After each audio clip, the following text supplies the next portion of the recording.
Journaliste de Soleil FM analyse l'actualité. À chacun et à tous, bonsoir. Par requête numéro 020/2019, les avocats de l'ancien ministre Kwame Kounché saisissent la Cour africaine des droits de l'homme et des peuples CADHP basée à Arusha en Tanzanie. L'annonce a été faite par le greffier de la dite cour, Dr Robert Eno, qui l'a notifié aux autorités compétentes béninoises. C'était le 28 mai 2019. De quoi s'agit-il en réalité? Le 23 avril dernier, en effet, Maître Louis Chabanex et ses confrères ont déposé donc cette requête devant le greffe de la juridiction africaine pour le compte de leur client, l'opposant béninois, bien entendu Kwame Kounché, suite aux nombreuses persécutions politico-judiciaires, ils ont dit insensées, dont il fait l'objet depuis 3 ans et qui ont porté atteinte à son honneur et à sa réputation. Ces persécutions politiques devenues aveugles signifie la requête et maladive ont conduit à son arrestation irrégulière en Espagne. C'était le 14 décembre 2018 sur la base d'un mandat d'arrêt invalide. Les autorités judiciaires espagnoles ont conclu à une poursuite politique et ont rejeté la demande de son extradition formulée par le Bénin. Son enlèvement manqué dans un pays de l'espace CEDEAO a été également versé au dossier déposé par ses avocats devant cette juridiction panafricaine. Et conformément à l'article 34, alinéa 4 du règlement de la Cour, l'État béninois a été invité à communiquer les noms et adresses de ses représentants avocats dans un délai de 30 jours à compter de la date de réception de la notification. Nous vous prions par ailleurs de bien vouloir, en vertu de l'article 37, nous soumettre votre réponse à la requête dans un délai de 60 jours à compter de la date de réception de cette même notification, indique la correspondance de la CADHP adressée au ministre des Affaires étrangères de la coopération du Bénin. Alphonse Moïse Soudé, de plus en plus nous constatons que les Béninois vont plutôt sur le plan international pour avoir justice. Oui, c'est ce que nous constatons tous. Quand cela se passe comme ça, cela revient à dire que les Béninois n'ont plus confiance en la justice de leur pays. Ils se disent que la justice est entre les mains de ceux qui sont au pouvoir. Donc la justice ne prendrait autre décision que ce que souhaite le pouvoir. Et par conséquent, comme le Bénin est parti pour des accords internationaux, comme le Bénin a ratifié des accords concernant des instances à l'échelle internationale, on préfère s'adresser à cette justice-là. Mais moi, je dis, d'un autre point de vue, cela porte un peu atteinte à l'image de notre pays, parce qu'on se dit, voilà un pays dans lequel les gens ne respectent plus rien. Sinon, pourquoi de façon répétée, leurs compatriotes préfèrent s'adresser? Ça ne date pas d'aujourd'hui, hein, ça ne date pas d'aujourd'hui. Qui vous souviennent aussi que l'actuel président Patrice Talon avait saisi aussi des instances, notamment la CCJA, qui est une instance internationale. Oui. Et on se dit, mais qu'est-ce qui se passe au Bénin? Ce qui revient à dire qu'au niveau de notre justice, on devrait se poser des questions. Qu'est-ce qui fait que nos compatriotes n'ont plus confiance à la justice? Est-ce qu'il ne faut pas revoir le mécanisme? Parce que sous Boni Yayon, on reprochait à l'État en ce moment-là de ne pas bien ficeler les dossiers, de prendre les dossiers à la hâte, ce qui fait que chaque fois le Bénin échoue. Est-ce que c'est la même stratégie qui continue? Est-ce qu'on ne prend pas le temps de ficeler les dossiers avant d'aller à la poursuite des compatriotes? Ce sont des questions que je me pose. Donc il va falloir que de façon unanime, que tous les Béninois se disent, mais qu'est-ce qui se passe? Parce que si les Béninois n'ont pas confiance en leur propre justice, cela posera un problème au niveau des investisseurs étrangers. Parce qu'ils vont dire, écoutez, si je viens investir dans ce pays-là et qu'il arrivait que j'ai des contentieux à régler avec des Béninois, est-ce que je serai satisfait? Est-ce que j'obtiendrai gain de cause? Je ne sais pas si nos autorités pensent à cette image-là, parce qu'un pays a besoin d'investisseurs étrangers pour faire développer son économie. Ce n'est pas seulement les nationaux qui vont investir. Donc, je voudrais que l'on se penche quand même sur ce qu'il faut faire pour éviter que cela ne se répète. Et ce n'est pas sûr que ce soit le dernier cas. D'autres cas, peut-être d'ici à la fin de l'année, d'autres personnes aussi qui se sont senties lésées par la justice de leur pays, qui se sentent mal à l'aise, qui se sentent traquées par le pouvoir de leur pays, vont saisir ces instances-là pour qu'on leur rende justice. Vigile avancé, ils sont nombreux, ces Béninois qui vivent aujourd'hui à l'étranger et qui ont maille à partie avec la justice de leur pays, mais qui préfèrent quand même saisir des instances internationales pour se faire entendre, pour avoir gain de cause. Vous savez, le cas de Kwame Coutier, c'était attendu, parce que quand la justice espagnole lui a donné raison, et bien pour tout ce qu'il a pu subir comme dommage, il était prévisible qu'il demande, n'est-ce pas, ne serait-ce que réparation. Donc c'est ce qu'il a fait aujourd'hui à travers donc la Cour africaine. Et donc cela va se poursuivre certainement pour ces compatriotes qui ne trouvant plus, n'est-ce pas, cette confiance-là en la justice béninoise, vont trouver plutôt des instances à l'extérieur. C'est dommage, mais en même temps, cela résonne comme d'abord une aide, de mon point de vue, une aide apportée aux magistrats, aux juges à l'intérieur. Je n'ai pas l'impression, je ne peux pas croire que tous les juges soient alignés, même si c'est visible. Il y a un effort, un grand effort d'abord de la structure qui a été posée ainsi pour que beaucoup de chambres soient contrôlées, que les dossiers soient orientés à des juges particuliers et que cela donne l'image qu'on a aujourd'hui, que la justice est contrôlée, si bien que des cas comme celui donc, de Nouvelle Tribune, la dernière fois, résonnent comme des exceptions, comme des résurrections, n'est-ce pas, de la justice, mais c'est malheureusement des cas rares. Et vous allez donc observer cela parce qu'on n'a pas pu trouver, n'est-ce pas, ce qu'on voulait, cette justice-là au plan national. En même temps, cela malheureusement va affecter tout le monde. Et ne croyons pas que nous sommes comme détachés du monde. Rappelez-vous, je ne sais pas si vous avez connaissance de ce rapport-là, par exemple, de la Banque mondiale, qui écrit normalement que, eh bien, la sécurité des affaires n'est plus ce qu'elle devait être au Bénin, que il y a un groupe de personnes qui s'est accaparé du paysage économique et qui en dispose contre les autres. Ça, c'est un rapport de la Banque mondiale, un rapport je vais dire, qui date quand même de 2018, mais qui est resté caché. Par exemple, on en a vu quelques traces cette semaine. Et donc, c'est pour vous dire quoi? C'est pour vous dire que ces genres d'actes, ces genres d'échos, ces genres d'actualité, cette image qu'on renvoie du pays ne compromet pas seulement les acteurs, mais d'une manière ou d'une autre compromet tous les citoyens. On n'en a pas idée. Et on a beau tout fermer, on a beau donner l'impression que non, c'est entre nationaux, que ça n'impacte pas tout le monde. Mais les répercussions sont, je vais dire, inquantifiables. Parce que on n'a pas idée. C'est vrai que ceux qui agissent sans doute ont conscience de cela, mais ils agissent pourvu que leur intérêt soit sauvegardé.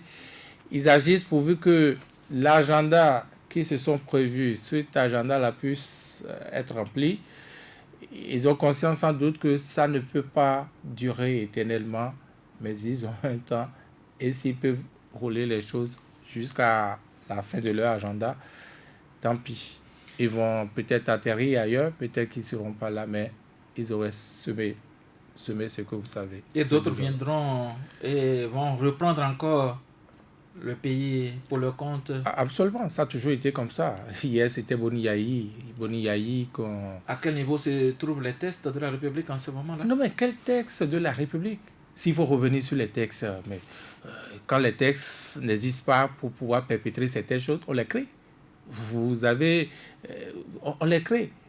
Parfois, on n'a pas besoin de texte. De quel texte on a eu besoin aujourd'hui pour aller poser encore un conteneur devant la maison donc, de Boni Yayi? Ça répond de quoi? De quel texte on a besoin? Est-ce qu'on devrait assigner à résidence? C'est comme ça dans nos lois. Est-ce que les lois du Bénin reconnaissent ça? Mais ça ne suffit pas. On est allé poser un conteneur. Ça répond de quel texte? Donc, c'est vous qui parlez de texte. Saturne Diossou, le 14 décembre 2018, l'ancien ministre Kwame Kouché a été arrêté en Espagne et les autorités judiciaires espagnoles ont conclu que le mandat d'arrêt qui pesait contre l'ancien ministre était invalide. Mais c'est sur la base de ce mandat d'arrêt que le Bénin avait quand même demandé son extradition. Aujourd'hui, il saisit la justice internationale. Vous savez que quand on parle de mandat d'arrêt, je ne suis pas un homme du domaine, mais je pense que la structure qui est d'office saisie en la matière, c'est Interpol. Et au niveau de la police, on n'est pas forcément appelé à apprécier de la validité de ces mandats-là qui sont en cours. La police cherche à mettre à exécution un mandat qui a été délivré, dont elle est saisie, notamment Interpol. Et quand cette police, quel que soit le territoire, met la main sur celui qui est demandé par un pays, c'est pas que la police, en même temps, procède à l'extradition. La police dépose la personne indiquée là où elle doit la déposer et il y a une procédure judiciaire qui est enclenchée pour savoir si, oui ou non, il faut remettre l'individu à son pays, au pays qui le réclame ou pas. C'est là qu'on commence par s'intéresser à l'authenticité, pour ne pas parler de validité des pièces qui ont été émises pour demander que cette personne-là soit remise au demandeur pour les affaires qui la concernent. Donc, moi, je ne voudrais pas incriminer les responsables de l'Interpol, que ce soit en Espagne, que ce soit aux États-Unis, que ce soit en Guinée-Conakry ou quel que soit le territoire. Le mandat resterait là, si tant est que ce n'est pas retiré. Les spécialistes nous le diront. Mais je sais que ce n'est pas parce que la police togolaise, pour en venir au Togo, aurait mis la main sur quelqu'un que le Bénin demande que d'office déjà, ça devrait être fait, même si on a connu un cas récemment, pour ne pas nommer le cas KGB, pour lequel je ne crois pas avoir entendu qu'il y ait une procédure judiciaire qui soit engagée particulièrement pour juger de son extradition ou pas aux autorités. C'est-à-dire que sur le continent, le traitement est autre et lorsqu'on va au-delà du continent, c'est encore un autre traitement qu'on a sur le plan judiciaire. Je ne saurais le dire. Je ne sais pas ce qui a été fait dans le cas KGB. Nous avons un cas qui est là maintenant, un cas qui est Kwame Kouché. Les dernières informations font état de ce qu'en Guinée-Conakry, il a été interpellé. S'il n'y avait pas ces réserves-là qui étaient émises, s'il n'y avait pas ces formalités judiciaires qu'il fallait remplir avant de l'extrader, si tant est qu'il avait été arrêté, vous auriez vu, vous auriez su que d'une manière ou d'une autre, Kwame Kouché est en route pour le Bénin. Si ça n'a pas encore été le cas, cela veut dire que là-bas aussi, il y a là les choses qui ont commencé par se mettre en place pour qu'on analyse la faisabilité de la chose. Ce qui est constant, c'est que, à moins que les autorités béninoises ne nous disent que le mandat d'arrêt est jugé caduc par l'Espagne, ce n'est plus à la base de ce même mandat d'arrêt qu'on continue de demander que Kwame Kouché soit arrêté partout où une police lui mettrait la main dessus. Ça devrait être suffisant pour que les autorités béninoises corrigent le tir. Ne pas corriger le tir et continuer par poursuivre avec les mêmes données, avec les mêmes documents, c'est s'exposer à essuyer les mêmes revers que ces revers qui ont été essuyés en Espagne. Est-ce que les autorités béninoises, en maintenant les mêmes documents, si c'était le cas, comptent une certaine collaboration de ces pays-là et estiment que si l'Espagne refuse, il y aurait d'autres pays qui certainement voudront fermer les yeux sur une certaine irrégularité qu'ils remarqueraient sur les documents et enverraient Kwame Kouché. Dans ce cas, je ne pense pas que la personne interpellée va se taire et se laisser faire. Elle va engager toutes les voies de recours qu'elle jugera utiles pour se faire entendre. Et parmi ces voies de recours, il y a entre autres la Cour africaine des droits de l'homme et des peuples qui vient d'être saisie pour des ennuis on serait en train de causer à Kwame Kouché de par ses agissements. Et bien aussi, il le disait comme Alphonse Moïse Soulé, qu'au-delà de tout, c'est l'image du pays qui est en jeu.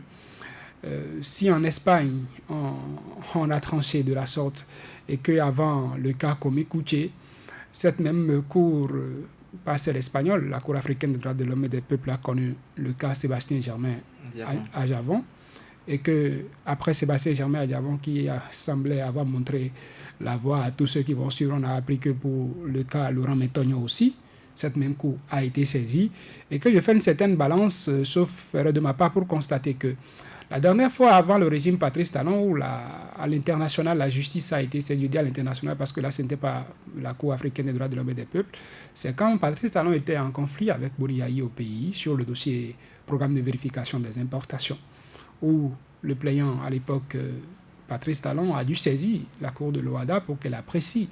Et là encore, le Bénin avait été débouté, injonction avait été faite au régime d'alors que soit on retourne le contrat, le projet PVI, à la société Bénin Contrôle qui gérait ça, qui a repris par la suite, ou soit on payait un montant des dommages et intérêts qu'on a jugé faramineux par la suite. Il est arrivé au pouvoir, d'une manière ou d'une autre, il a exécuté cette décision que son prédécesseur n'a pas voulu exécuter. Et qu'en 3 ans de gestion, qu'on ait eu ce record de saisine des juridictions supranationales pour connaître des faits qui concernent des compatriotes, il y a des questions à se poser. Ce n'est pas d'office la question de compétence du juge béninois qui est posée, mais c'est la question de l'indépendance de la justice béninoise qui est posée là. Je pense qu'au niveau de la Cour africaine des droits de l'homme et des peuples, il y a une clause selon laquelle les affaires, pour que la Cour connaisse d'un cas, il faut que les affaires, ces cas-là, soient déjà vidés par les juridictions du pays si c'était déjà ouvert devant ces juridictions. Et si ces clauses sont respectées et que la Cour adresse des injonctions, je dirais, à l'État béninois, ou qu'elle désigne ses représentants, nous allons suivre ça et nous verrons la suite. Je ne voudrais pas déjà présumer d'un autre revers que notre pays subira et suivra donc à l'international, pour ne pas dire au niveau africain, au niveau de cette cour. Alphonse Moïse Soudé, Saturnin Diosso le disait, ce n'est pas de la compétence de la justice béninoise qu'il s'agit, mais plutôt de son indépendance. Mais cette justice, on ne l'entend pas. Non, vous savez, en matière de compétences, il y en a suffisamment au Bénin, que ce soit au niveau des avocats, que ce soit au niveau des magistrats. Nous avons des hommes de droit compétents. Nous avons des gens qui maîtrisent le droit et qui maîtrisent les lois. Mais c'est un problème de système.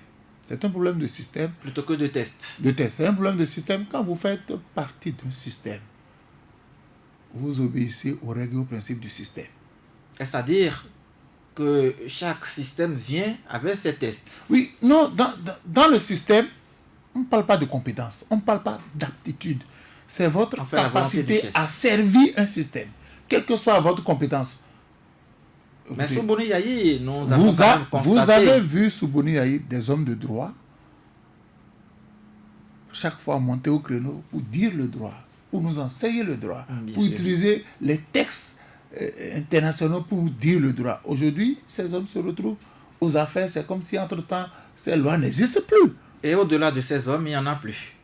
C'est pourquoi je vous dis, ce n'est pas question de compétence, mais c'est question de système. Quand vous faites partie d'un système, vous avez l'obligation de vous assujettir au système, de faire la volonté du système. Vous mettez sous le boisseau vos compétences et vos aptitudes, mais vous êtes au service d'un système. Et vous faites ce que le système vous demande. C'est comme ça. C'est sous tous les régimes. Hein. Ici, on a reproché au procureur Gouvernement Méthode d'avoir laissé certains, qu'on appelle, cabinets, d'aller jusqu'au 7e, je crois, au 4e, remettre le dossier à son neveu. C'est question de confiance. Celui en qui il avait confiance. C'est question de confiance. Et c'est question d'homme de système. Donc, il va falloir qu'au niveau de la justice, c'est vrai que les premiers concernés ne donnent plus de la voix. Mais nous constatons que ceux qui résistent, vous savez, vous ne pouvez pas, je dis, Dieu ne vous donne pas l'intelligence pour chaque fois jouer au Django. Il y a des juges compétents, il y a des magistrats compétents. Mais quand vous voyez le rouleau compresseur du système que vous avez en face de vous, vous pensez à vous-même, et vous prenez du recul. Ce n'est pas de la lâcheté, mais les gens préfèrent se mettre à l'abri du danger. Parce que quand vous voulez affronter un système, c'est difficile pour vous. Quand vous n'êtes pas en association et que c'est de façon éparse que les gens choisissent d'affronter le système, non. la compétence existe. Maintenant, c'est qu'il faut frapper au cœur du système.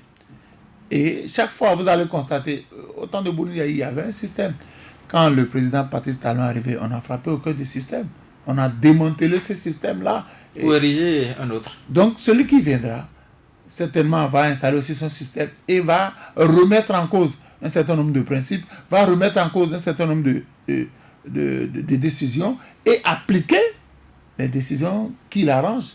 La CCJ avait dit non, vous restituez le PVI, mais l'État, sous Boni Yayi, a dit pas un franc, nous ne donnerons au propriétaire de Bénin Contrôle, mais quand le propriétaire de Bénin Contrôle est venu aux affaires, il a exécuté la décision. Donc, probablement que s'il y a des décisions qui restent inexécutées, quand ce système-là va partir, celui qui viendra pourra peut-être choisir d'appliquer ce système, donc d'appliquer cette décision. Donc, c'est un principe de système. Et là, les hommes, à un moment donné, il y a des gens qui sont obligés d'avaler leurs convictions, parce que face à un système, on ne parle pas de conviction, on parle d'intérêt, on parle de capacité, de la possibilité de se mettre au niveau de ce système. Donc la justice, elle n'est réellement pas indépendante. Elle ne peut pas prendre les décisions. Les gens peuvent dire le droit, mais il revient à l'instance supérieure d'appliquer. On nous avait déjà dit qu'au niveau du Conseil supérieur de la magistrature, qu'il y avait des éléments allogènes qui ont intégré le corps. Donc désormais, les réformes sont passées par là. Les réformes sont passées par là et ça n'arrange pas toujours la magistrature, parce que il y a les politiques qui ont fait leur entrée. Et quand vous savez que les politiques sont quelque part, c'est pas forcément la compétence, c'est pas forcément les aptitudes, mais c'est la capacité à vous dominer, c'est la capacité à vous soumettre à faire leur volonté. Vigile Avancé, est-ce qu'on est aujourd'hui en droit de comprendre que nous sommes dans un pays où on dit, je cite, que au pays des bossus, tout le monde marche courbé?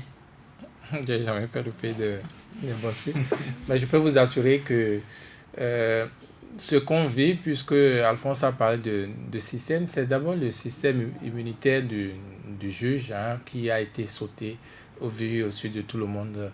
On l'a pourtant vu venir, mais on a laissé le combat se faire par le secteur judiciaire qui était comme un peu trop en torpeur et qui n'a pas réagi d'ailleurs lui-même pour soutenir, pour demander du moins le soutien de l'extérieur. Qu'est-ce que je veux dire par là? Aujourd'hui, quand vous prenez déjà en son état, l'état dans lequel le président Patrice Talon est venu retrouver la justice, celui-là dans lequel Boni Yayi l'avait laissé, Boni Yayi arrivait déjà à contrôler, n'est-ce pas, des magistrats. Vous parliez donc... Vers la fin Pas vers la fin. Pas vers la fin. Les juges se battaient déjà sous lui comme sous tous les régimes pour garantir leur indépendance. Syndicats sous son règne. Bien sûr. Vous voulez parler de l'UNAMAB. Et donc, il y a eu l'AMAB à l'époque. Voilà. Non, l'AMAB, c'était les effets plutôt de contrôle du secteur. Je mets ça plutôt dans cette catégorie. La preuve, c'est que ça n'a pas duré.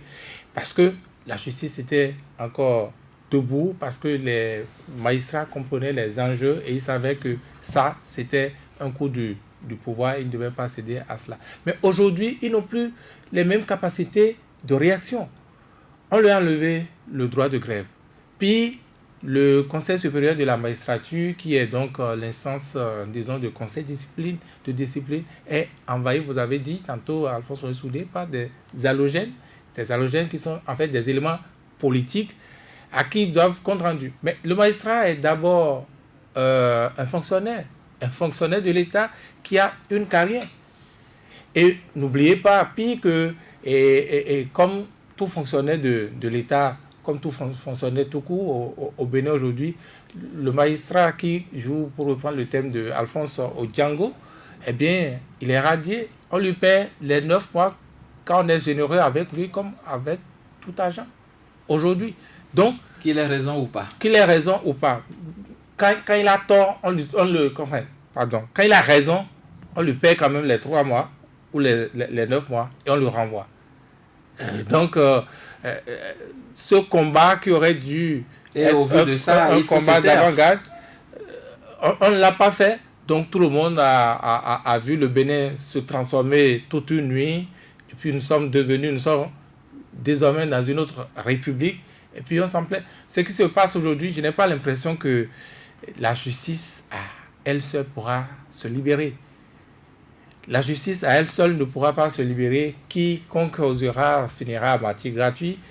Et voilà, anonyme, tout comme on en a vu les capitaines Trépeau, pour ne donner que ce cas-là, nouvelle tribune qu'on a fermée, peut-être le tour de quelqu'un demain.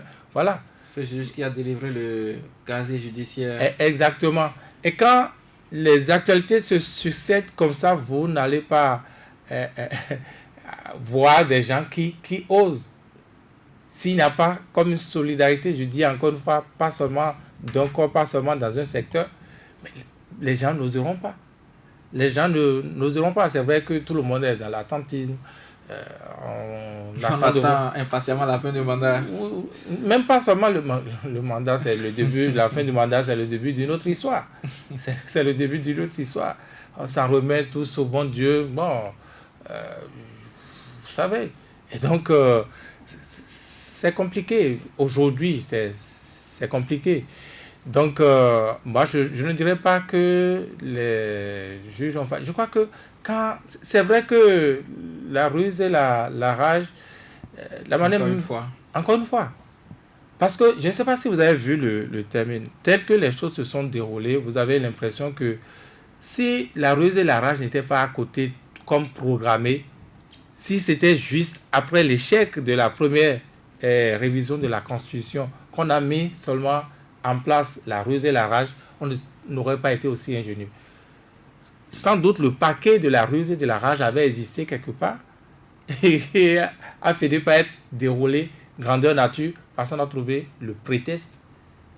On a trouvé enfin le prétexte, n'est-ce pas, pour dire. Sinon, les bons programmes, le CSM, vous vous rappelez que le candidat Patrice Talon dénonçait déjà le CSM en son état, dans l'état dans lequel Boni l'avait laissé, et avait promis, n'est-ce pas, de le débarrasser des éléments politiques. On n'a pas appliqué ce programme-là, on a plutôt renforcé la structure du politique. Oui, dans la structure. Donc, on avait les deux paquets tout au moins. Si on veut être gentil, on avait les deux paquets, le paquet de la ruse et le paquet de la vertu. Et puis, donc, on est allé chercher on a juste déroulé le paquet de la ruse et de la rage. Satoune Diosso, il s'agit quand même de la probité de la justice béninoise à l'échelle internationale. Oui, parce que les juges béninois savent que quand on évoquera ce dossier, on ne mettra pas en cause sa compétence. La preuve, à l'international, on ne dit pas que le juge béninois est incompétent. On parle de l'indépendance de la justice béninoise. Depuis le cas Sébastien Germain-Ajavon devant la Criette, c'est le cas qui est évoqué, où des avocats viennent de l'international et se retrouvent hébétés, ahuris, devant une cour à laquelle ils se retrouvent obligés d'enseigner le b.a.-ba de la justice qu'on enseigne en première année de droit. Vous avez fait le droit, moi je ne l'ai pas fait. Qu'une chose qui a été jugée déjà ne se rejuge pas, pour ainsi dire. On ne juge pas l'autorité de la chose jugée. Qu'on soit obligé d'enseigner ça. Vous pensez que les juges devant lesquels les avocats se mettent en colère, se trouvent irrités par des attitudes, ne savent pas qu'ils sont ignorants de ces principes de droit que les avocats viennent leur rappeler. Et ces avocats aussi ne sont pas dupes. Ça fait que quand ils sortent de là, c'est vrai que quand vous vous illustrez de cette manière, quand vous êtes obligé de garder le silence ou de faire le jeu politique dans la justice, vous y laissez votre nom et ça vous suit. Je ne voudrais pas en appeler ici, mais vous savez qu'il y a certains noms, quand on les entend tout de suite, on sait de quoi ils ont été capables ou ils sont capables toujours parce qu'on continue de les saisir de dossiers. Et selon ce qu'on programme, ça s'exécute comme ça. Dans la plupart des cas, il appartient au ministère public, oui, de défendre et de faire certaines propositions. Mais dans la plupart des cas, vous constatez que ça va en droite ligne de ce qu'on dit, de ce que vient dire le ministère public. parenthèse ouverte, parenthèse fermée, vous me le permettrez. Je ne sais pas ce que devient le cas d'Anhiva. La dernière fois à Cotonou, c'était le ministère public qui avait demandé que les débats soient ajournés, le temps pour les autorités béninoises d'aller mettre la main sur des personnes qui sont de plus en plus citées. Je ne sais pas si jusqu'ici on en a trouvé pour que le procès... Un dossier en suspens. Un dossier en suspens. Donc à l'international, ce n'est pas la compétence forcément du juge qui est mise en cause. Il y a le nom du juge qui reste. Parce que quand on va dire tel dossier, on va dire qui sont ceux-là qui composaient la cour, qui représentaient tel parti, le président et tout ça là. On dira, et puis ces noms suivront. Et puis... On dénoncera le pouvoir politique qui a embrigadé cette justice-là. Donc, c'est un peu ça. Ce n'est pas forcément, comme je l'ai déjà dit, la compétence du juge qui est mise à profit. Et le juge, actuellement, Vigile l'a dit, le principe immunitaire est sauté. Pas que forcément dans un test, ça a été bétonné quelque part, mais en envahissant le Conseil supérieur de la magistrature d'éléments halogènes, c'est comme pour lui dire, quand tu viens là-bas, c'est le conseil de discipline. Et quand tu sais que tu viendras au conseil de discipline, tu auras affaire à une majorité écrasante de la personne qui t'aurait convoqué devant ce conseil de discipline. C'est la maison politique de la justice? Si vous le dites, on se rend compte que c'est plus politisé aujourd'hui. Moi, je ne dirais pas comme Vigile que cela avait été prévu. Mais on vous l'a dit, écoutez certaines personnes qui sont proches du pouvoir, lorsqu'elles sortent pour aborder ce dossier, ces personnes vous diront tout de suite qu'il avait proposé ça, vous avez refusé. Mais puisque vous avez rejeté son projet de révision de la Constitution, il voudrait vous faire payer ça. C'est comme une certaine revanche qu'on est en train de prendre sur nous actuellement. Parce qu'on ne s'attendait pas à ce que ce soit le cas. N'oubliez pas que la première fois, ça a échoué, mais la deuxième fois, on a pris d'autres mesures. On était sûr que ça passerait. Parce qu'on a pris d'autres initiatives d'intimidation des députés, de menaces par rapport à des dossiers qui font qu'on se disait que ceux-là n'oseront pas tenir jusque-là. Et ils ont pu tenir. Chaque système, pour en venir là, a toujours eu ses hommes forts. Et ces hommes qui aujourd'hui, s'ils jugent, ils pensent qu'ils sont obligés de se taire et de sauvegarder leur job. De jouer soit leur carrière ou au pire des cas, de faire le jeu du politique. Ils savent que quand passera ce régime, d'une manière ou d'une autre, ils se retrouvent à payer pour ce service qu'ils ont eu à rendre à ce régime-là. Parce qu'on peut citer des exemples. Et quand chaque régime arrive, selon qu'un juge lui a rendu un service ou pas, il cherche à le promouvoir ou à le laisser là, à défaut de le rétrograder. Prenez Patrice Talon quand il est arrivé. Bernard Mentor a beau être suspendu radié par Boni Yahi. Quand Patrice Talon est arrivé, Bernard Mentor a été réhabilité, oui ou non? Il a été réhabilité, ce n'est pas qu'il va se contenter de la réhabilitation. On lui fera une reconstitution de carrière. Donc tout ce qu'il avait apparemment perdu, il va retrouver ça et au besoin, on va Est-ce qu'il avait trouvé ce salut finalement? Le dossier était constitué, était allé au Conseil supérieur de la magistrature, mais on n'a pas su vraiment la suite. Et donc, oui. Je pense que ce dossier a connu une suite par la suite. Le dossier a connu. Donc je me dis... Moi, je suis à la place des juges. Oui, je joue ma carrière. On va me rétrograder, on va me radier. C'est peut-être parce qu'on n'a pas confiance en ce système-là qui pourrait changer ou pas. Si le juge sait que demain, quel que soit le nombre d'années, le système changera et que plus tard, il y aurait peut-être un régime qui se changera, qui se dira, il faut qu'on répare les torts qui ont été créés. Des torts qui ont été créés à des personnes qui n'ont fait que faire le travail. Un juge qui a signé un casier judiciaire, parce qu'il a signé un casier judiciaire, on le reproche quoi pour devoir l'amener en conseil de discipline. Il sera puni peut-être aujourd'hui. Pas peut-être, il a été puni aujourd'hui. Mais demain, un régime peut arriver. Selon ce régime, il dit, telle personne qui a été pénalisée, réparons l'injustice qui a été commise. Elle a été réhabilitée, la personne, on la rappelle. Et on continue. Donc, il y a des gens qui aujourd'hui traversent du désert. Je pense à eux. Capitaine Trépeau, ces juges qui sont radiés récemment. Moi, je ne peux que les encourager dans cette traversée de désert. Espérant que peut-être demain, quelqu'un d'autre viendra et cherchera à réparer ce tort qui a été créé aujourd'hui. Virgile parlait du cas Nouvelle Tribune. C'est des exemples de résistance. Mais allez prendre des nouvelles de Vincent Folly. Oui, on a entendu qu'au niveau de la cour d'appel, on a intimé l'ordre à la HAC, donc de lever sa mesure sous astreinte combinatoire, comme on le dit. Mais est-ce que beaucoup se sont interrogés sur ce pourquoi Vincent Folly, son journal, n'a pas encore retrouvé les kiosques jusqu'à aujourd'hui? Est-ce que beaucoup se sont interrogés? Il y a un temps, pour la RAC de s'exécuter. Il y a des tracasseries qui sont là. S'il a encore quelques bouts de peine, jusqu'au bout. Donc, il y a des tracasseries qui continuent. Et l'autre prend son courage et dit, je vais quand même... Ça finira un jour. Ça finira un jour, je vais parcourir ces étapes-là et arriver là où je dois arriver, espérant. Bon, pas espérant parce qu'il y a une décision de justice qui a rendu de retrouver la caisse. Donc, moi, je dirais simplement que nous sommes aujourd'hui, nous connaissons un régime qui fait sa loi, je vais ainsi dire les choses. Parce que la lutte contre l'impunité, oui, il faut lutter contre l'impunité, mais il faut lutter contre l'impunité selon les textes. Ce n'est pas parce qu'on pense que Patrice Avala, excusez que je prenne votre exemple, à votre place, la dernière fois, des gens me citaient, alors que j'étais en position de modérateur et en position de débatteur, prenaient les mauvais exemples sur moi. Si Patrice Avala, je suis convaincu que Patrice Avala a volé un mouton. Quel est cet exemple-là? A volé un mouton. Je suis persuadé que Patrice Avala a volé un mouton et que devant la justice, je n'ai pas la possibilité de démontrer, de prouver que Patrice Talon, je ne dis pas Patrice Talon, bon, lui n'a pas volé un mouton, hein, s'il vous plaît. Je parle de cet autre Patrice Avala.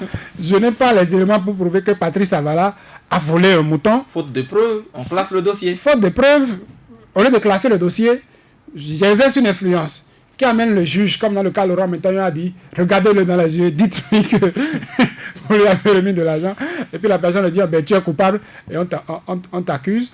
Il faut qu'on accepte, il faut qu'on souffre, il faut qu'on soit humble d'accepter la décision de justice quand la justice dira, vous n'avez pas de preuves, et en l'absence de preuves, on ne saurait condamner Patrice Avala, donc que Patrice Avala aille à la maison. C'est ça maintenant la lutte contre l'impunité.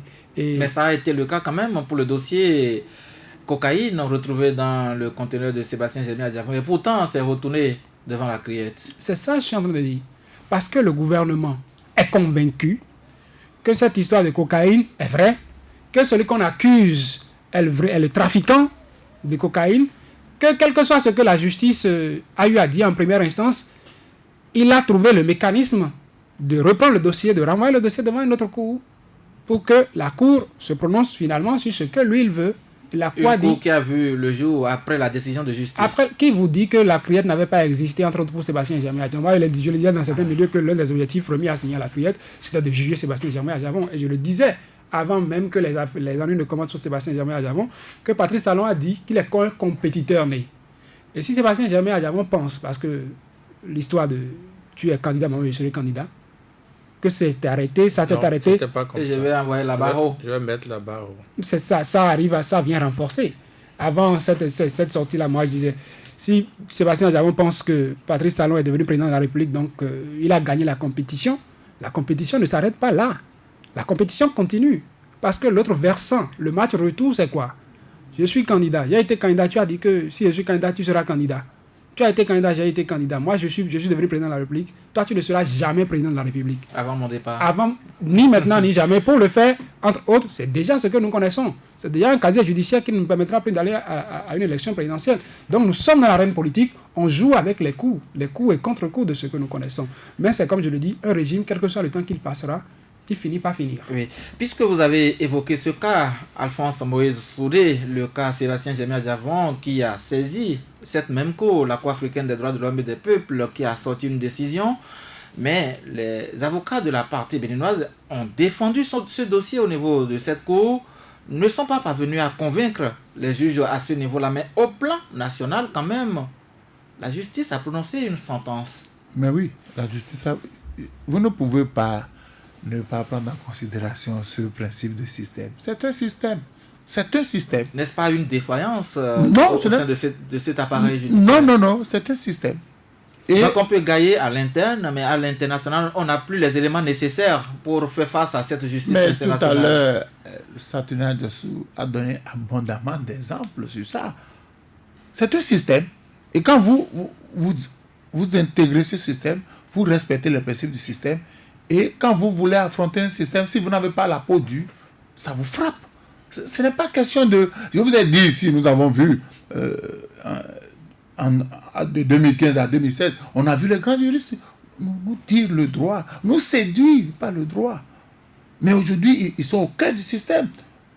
Mais ils n'ont rien à foutre avec le droit qu'ils nous prêchaient. Donc, ils se sont retrouvés au cœur d'un système où, monsieur, avalez vos diplômes, monsieur, avalez vos compétences, mettez-vous au service de ce système-là et vous allez agir. C'est comme ça. Donc, quand vous intégrez un système, si vous n'êtes pas capable de faire la volonté du système, restez en dehors du système, n'affrontez pas le système. Si vous affrontez le système, on va vous écraser. Mais si vous êtes au cœur du système, on va vous chosifier. C'est un choix. Ou carrément vous gardez votre neutralité. Et certains juges ont compris. 3 mois, si on est gentil, 9 mois. Mais vous perdez votre boulot à jamais. Vous avez une famille à nourrir. Si, entre-temps, on ne vous traduisait pas devant un conseil de discipline pour vous radier, si on vous fait la faveur de vous donner les 9 mois, vous pouvez peut-être vous transformer en opérateur économique, faire peut-être Fayao, Cotonou, Lagos ou bien Cotonou, Lomé pour faire vivre votre famille. Donc, en passant à tout ça, il y a des gens qui refusent à bon droit d'affronter le système.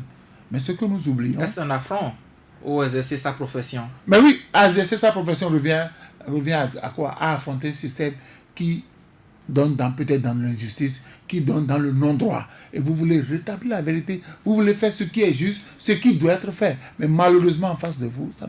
Et je dis, ceux qui se prennent pour les tout-puissants, ça passe. J'ai vu, pour avoir affronté ces directeurs généraux-là, j'ai vu un directeur général tout-puissant qui a mis des caméras partout dans la maison. Dès que vous sortez, vous rentrez dans la maison et n'a plus rien d'autre à faire. Et il dit la loi me donne la possibilité de muter qui je veux, de faire des employés ce que je veux. Mais aujourd'hui, il est où?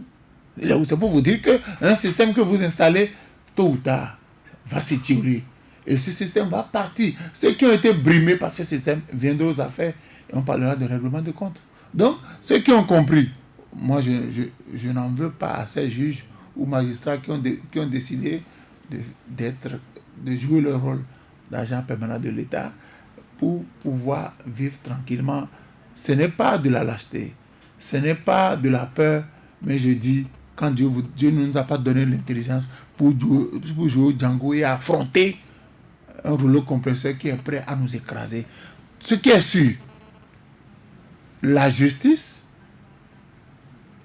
une justice aujourd'hui peut vous blâmer, demain une autre va vous rétablir. C'est une affaire de système. Et je le dis, personne ne peut affronter un système tout seul. Vous voyez, il fut un temps où l'UNAMAB était très fort. Il fut un temps où les syndicalistes étaient très forts. Aujourd'hui, c'est fini. C'est fini. C'est mis sous boisseau. C'est fini. Donc, on ne peut plus à fond. Ce système-là, en voulant s'installer, a pris ses dispositions. Ce système, c'est comment on peut fragiliser un État. Parce qu'il vous souvient de 2012 à 2016, ce qui s'est passé au Bénin, les grèves dans le système éducatif, on a fait 3 mois de grève. Et quand on est arrivé, on a dit, pour installer le système, il faut d'abord empêcher les gens d'aller en grève. On dit pas d'attroupement. Donc on a eu le temps d'installer le rouleau compresseur. Et le système maintenant s'est ancré dans les principes. Si quelqu'un veut affronter ce système, vous allez voir aujourd'hui très peu de Béninois parlent pour affronter le système. Parce qu'on a vu. Soumission. Vous avez vu au lendemain des événements du 1er et de 2 mai, vous avez vu tous ceux qui ont été les 60 et quelques. Vous voyez ce qui se passe. Donc désormais, chacun ne veut plus être broyé par le système. Que vous soyez juge, avocat, magistrat, chacun prend ses dispositions pour ne pas être écrasé par le système. On veut vivre au-delà du système. On veut vivre après le système pour pouvoir parler, pour dire, moi j'ai été victime du système. Aujourd'hui, la justice va me rendre justice et je vais rentrer dans mes droits. Donc c'est ce qui se passe. Mais malheureusement, à l'international, c'est un peu gênant qu'on nous fasse les coups de droit, qu'on démontre que... Vous n'êtes pas prêt à accepter. Qu'on nous démontre que notre justice, en réalité, n'est pas indépendante. C'est une justice aux autres. Vous voyez, aujourd'hui, quand vous allez au tribunal, il y a des dossiers, le tribunal se déclare incompétent. On envoie ça à la criette. Et vous connaissez la dose. Pas forcément la criette. Ben oui, dans la majorité des cas, c'est ce qui se passe. Quand le tribunal se dit... On peut envoyer ça à un juge d'instruction pour voir clair dans le dossier. Pardon? Comme dans le cas actuel. Ben, c'est ce que je dis. Donc, c'est comme ça. Il y a des gens qui ont choisi de se mettre au service du système. Il y a d'autres qui veulent garder leur honneur, leur probité, comme vous dites, mais ils ne seront jamais promus parce qu'ils refusent d'intégrer le système. Je n'arrache pas un tour de parole à Virgile, mais c'est comme... Est-ce que ceux-là qui choisissent de se mettre au service du système aussi, ce n'est pas quelque part que derrière, il y a des menaces qui pèsent? Il y a des couloirs qui vous disent que ceux-là, au fait, ils savent qu'ils sont menacés par quelque chose. Et s'ils ne vont pas dans ce sens, ils vont se retrouver eux-mêmes broyés par le système. Parce qu'ils ne seraient pas irréprochables. C'est moi qui dis les choses ainsi. C'est pourquoi je me pose la question de dire ceux-là qui choisissent de se mettre au service du système. Pourquoi eux? Pourquoi on n'a pas choisi d'autres personnes? Pourquoi eux, ils obéissent? Pourquoi les autres sont silencieux? Pourquoi d'autres, comme le juge de la Cour d'appel la dernière fois dans le cas Nouvelle Tribune, a dû rendre une décision? Il y a 3 juges. Oui, mais quelqu'un s'est déclaré incompétent dans le dossier. Donc, pourquoi ces juges-là, eux, on peut rendre ce dossier, pourquoi les autres n'ont pas? Pourquoi, malgré les menaces ou peut-être les autres qu'ils auraient reçues du reste conditionnel, ils ne se retranchent pas pour dire je suis juge, je suis indépendant, je prendrai une décision libre aux gens d'apprécier par la suite, l'histoire me rendra peut-être honneur, me rendra peut-être raison. Pourquoi ils ne le font pas? C'était des... Vigile, avancez, on va finir avec vous. Voilà des instances à l'échelle internationale qui sont saisies par les parties béninoises en conflit avec la loi. Et ces instances rendent quand même des décisions à l'instar de cette décision de justice au profit de Sébastien Germain Adjavon. Mais au plan national, quelle est la portée de cette décision de justice? C'est-à-dire ce que je disais, c'est un peu comme... un soutien, une aide apportée donc à la justice béninoise. De mon point de vue, c'est... Une aide, vous dites? Oui, une aide. Ces juges qui résistent, parce que c'est vrai que c'est rare, le cas de Toumatou, enfin c'est le nom du trio qu'on a le plus connu. Donc, c'est rare. Mais en même temps, c'est un encouragement, de mon point de vue, à ce que les juges béninois restent debout. On a demandé par exemple d'annuler les 20 ans de prison qu'on a prononcé contre Sébastien Adjavon, la décision en général de la Cour de répression des infractions économiques. Mais jusque-là, on n'a pas encore une décision de la partie béninoise. 6 mois, on a donné au Bénin pour se prononcer. Parce que de toutes les façons, personne ne viendra enlever le Bénin parce qu'il n'a pas appliqué, n'est-ce pas, cette décision de... Ça restera comme ça. Ça restera comme... Je n'en sais rien. Vous savez, c'était resté comme ça sous Boniaï jusqu'à ce que, eh bien, le bénéficiaire lui-même... Celui qui doit se faire justice arrive. Donc, on va attendre de voir. Vous savez, je dis, nous sommes tous coupables. Peut-être un peu moins nous, parce que on a peut-être le privilège d'être à une position où on voit venir les choses, où on avertit. Mais on n'a que ça. Après, est-ce que les gens marchent? Est-ce que les gens suivent? Moi, la déstructuration de la justice, elle est partie de très loin. Vous avez cité la Criette, mais la Criette n'est pas venue du jour au lendemain. Ce n'est pas le premier cas de déstructuration de la justice. Il me rappelle encore, l'une des dernières étapes, c'est une loi de faveur, je veux dire, qui réglemente désormais la carrière des juges à la Cour suprême. Une loi spéciale qui proroge donc leur carrière. Et vous comprenez que ceux-là sont, par exemple, redevables. On a même été chercher des juges qui sont admis à faire valoir leur droit à la retraite. Vous savez, les gens souffrent, mais ils souffrent en silence. Disons, ils ne souffrent pas assez pour guérir de la situation. J'ai surpris des juges se battent pour ça. Mais cette loi est allée très vite, par exemple. En moins de 48 heures, c'était réglé. L'UNAMAB et autres n'avaient même pas eu le temps de réagir. C'était scellé. C'est cela.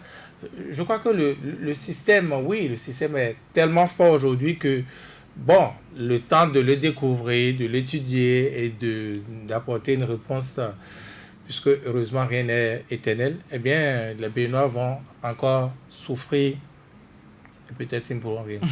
En tout cas, les Béninois vont souffrir et les instances internationales sont là également pour accueillir les dossiers de justice.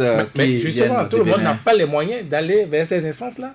Ça, on l'oublie également. Tout le monde n'a pas les moyens. Quand on arrête Kwame Kouché, il va encore engager des avocats. Il va faire ceci, il va faire ceci. Il avait fini le cas de l'Espagne. Mais ça ne saute pas, comment dit-on, le mandat d'arrêt décerné contre lui. Donc, si lui-même se promène à travers le pays, il va autant dépenser. Il y a des collèges d'avocats qui se constituent aussi pour ceux-là qui n'ont pas les mais moyens. Mais oui, et c'est des frais. Et c'est des frais, tout ça. Merci en tout cas à Alphonse Moïse Soudé, merci Saturnin Diosso, merci à Vigile Avancé, merci également à Mohamed Léamidi. C'est la fin. Aujourd'hui, nous nous retrouvons demain pour un autre numéro. Portez-vous bien.